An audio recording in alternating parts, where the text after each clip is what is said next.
Hi, this is Micornus Phokane, the leader and the founder of Church Governance Solutions. Today I want to speak about how to deliver productive sermon as a preacher. How to deliver productive sermon as a preacher. And this is a very important topic that I want to outline and it's very close to my heart. And I want to share with you this a few tips of how to deliver productive sermon as a preacher.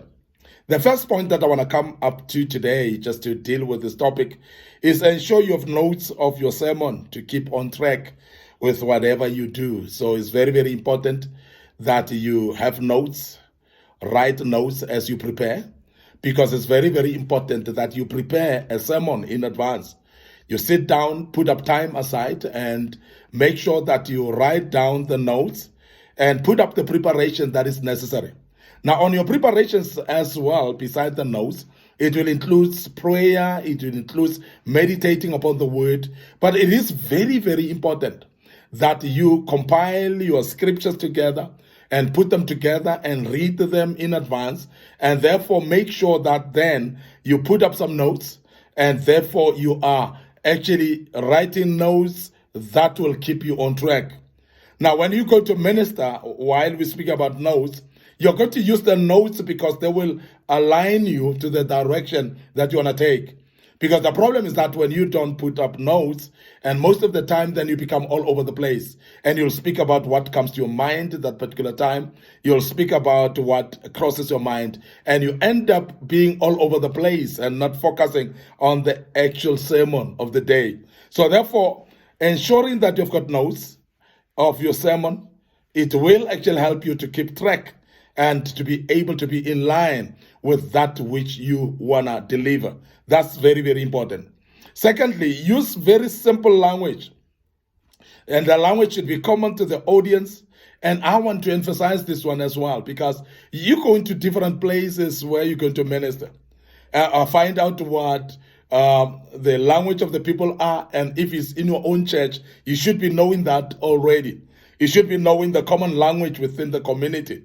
You should be knowing the common language within the people. And let it be a language that is audible to everybody, a language that everybody can hear.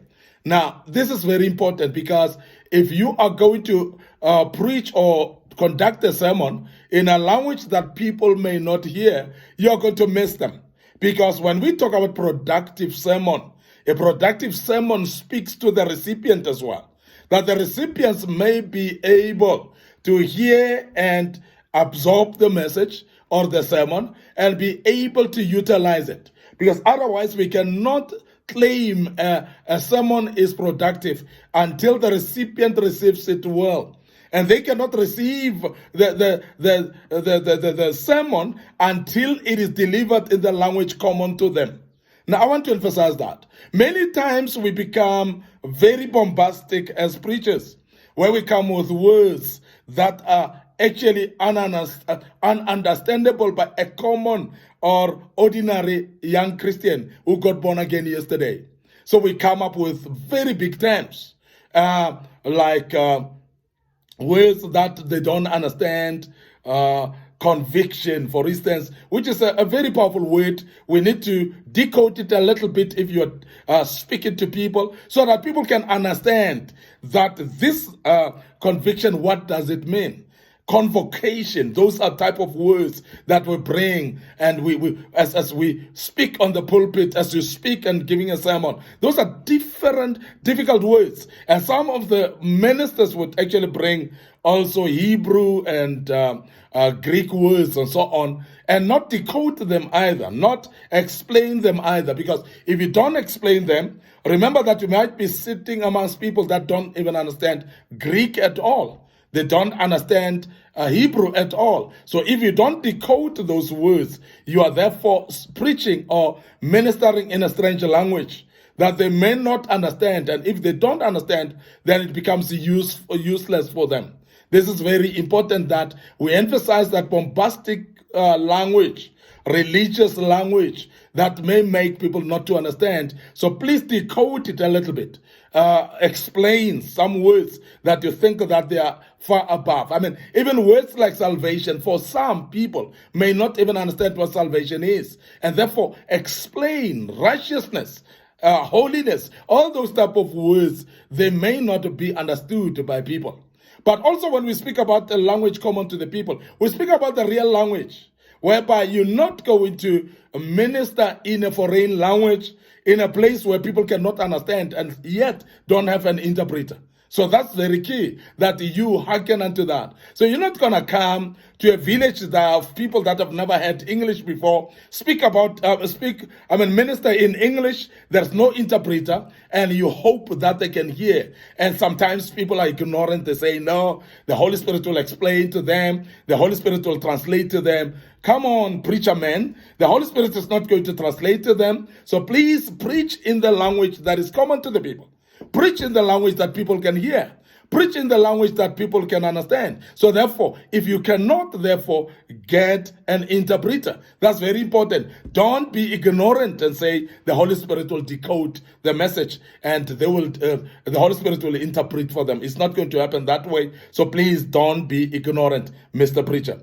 Make sure that you use simple language. And also aim to speak clear, to be heard. Avoid unnecessary screaming. And I'm emphasizing this because screaming is not necessarily good preaching. Screaming is not necessarily powerful preaching. And we confuse this because many people have been introduced to the screaming. And as a result, when you don't scream, people don't hear. And that is why you hear people that will say, I don't like listening to a teacher because it makes me sleep when he teaches. Because people are used to screaming. But some of the screamings we don't even hear because the screaming may actually swallow some words, or some words may get lost in the screaming to an extent that no one can hear you anymore. I've heard people that scream quite a lot. At the end of the day, you find people don't even hear a thing out of their screaming. So this is very important, therefore, that you become very cautious and you don't unnecessarily scream, because if people don't hear you, then that doesn't help. So please make sure that you become simple, a simple language common to the people, as I've said. Please speak soft and clear. Let people be able to hear what you're speaking about, and that will be very helpful for the people to grow and to hear you. Another thing is avoid delivering like you are a Bible school lecturer, where you please avoid a lot of Greek, a lot of Hebrew. We've spoken about this, unless it's important actually for the context, so that you can explain that as well. Why is it important for the context? But please don't be too high above the people as if you are a Bible school lecturer. So please be basic enough. Bring the message down to the people. Let everyone be able, please, to hear. And that's what we call a powerful sermon. Make sure that you be cognizant as well to use language that is appropriate for the age group of the audience as well. So please never speak words that are vulgar.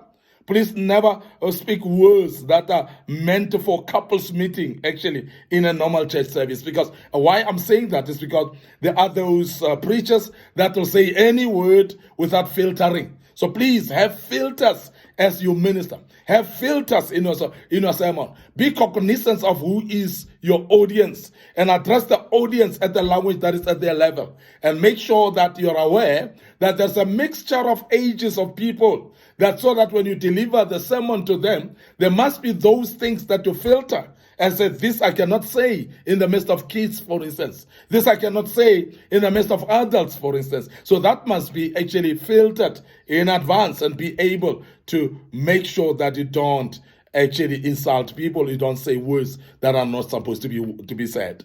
So keep to the theme and avoid being all over the place. You will lose your audience when you start to go all over the place. And sometimes there are ministers, there are preachers that will put up a topic but not follow it at all. Why give a topic if you're not going to follow it? Why give a topic if you're going to be irrelevant from the topic?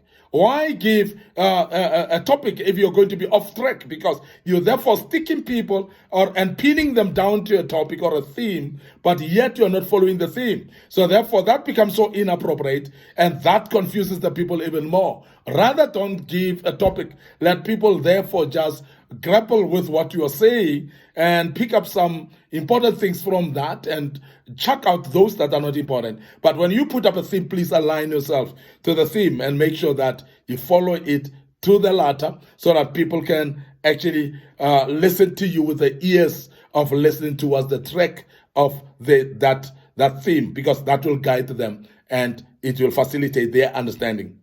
Also, understand that you need to seek for an interpreter if using uncommon language to the audience as well. So there are times when whatever you are ministering is high above the people or is a different language. I've said earlier that please make sure that you get an interpreter to come to interpret. But this is very important as well, that when you get an interpreter, please don't come along with your interpreter in an uncommon place if they've invited you. But if your own community, your own church and so on, please always have an interpreter when necessary, so that they can interpret from one language to another in order to reach out to the most of the people. And let's get everybody hearing what you're saying through the interpreter as well. Very, very key. Be careful not to use derogatory or demeaning words of examples or types of examples as well. That will be derogatory, that will be actually insulting people. So please be aware that whatever example that you give, it is going to be very important that it lands well to the people. Because if it doesn't land well to the people, it is going to destroy them. It's going to make them not to listen to you anymore. And that is very important that we emphasize that. So please make sure that you're not derogatory in nature when you're dealing with the people. And therefore, everything that you say must be filtered, as I've said earlier. Avoid reading too many scriptures as well, because when you read many verses, you are actually confusing the people that are trying to follow you. But rather use some of the verses as references. So you could actually read some few scriptures and therefore start referencing to some. Because if you're going to use them all in the context, read them through and take the whole 30 minutes reading scriptures, and people may not even follow what you're going to talk about. So therefore, if you want to make your message or your sermon clear to the people and easy, so please read few scriptures only and use the rest as references. I want to also emphasize that be approachable in your presentation. Never deliver a sermon in a teaching workshop like you are in a soul-winning crusade. So that's very important, that when you deliver, you actually appropriate to the meeting. There are actually those teachings that are related to workshops, seminars, and teaching services, and there are those type of preachings that are for outreaches, crusades, and open airs and so on. There are those type of preachings that are conference type of preachings. All this need to be appropriated. Now, as a preacher man, you should be able to appropriate, because teaching should be taught. And when you are teaching, therefore, be in a presentation mode of teaching, so that your matter or the sermon can be well heard. And if you are preaching, that's okay, preach as well, but still remain audible. And this is very important aspects that I wanted just to mention to you. And I hope that you've picked up some few out of this. And as I'm checking out right now, I want to draw your attention to our YouTube channel. Please make sure that you subscribe to our YouTube channel. Make sure that you like our Facebook pages, Micornus Phokane, and our Facebook page, Church Governance Solutions, and that will be helpful for you, so that each and every time we post a video, it will actually remind you. Click that notification button, therefore, to be reminded. I want to check out here and allow me to say right now, cheers for now.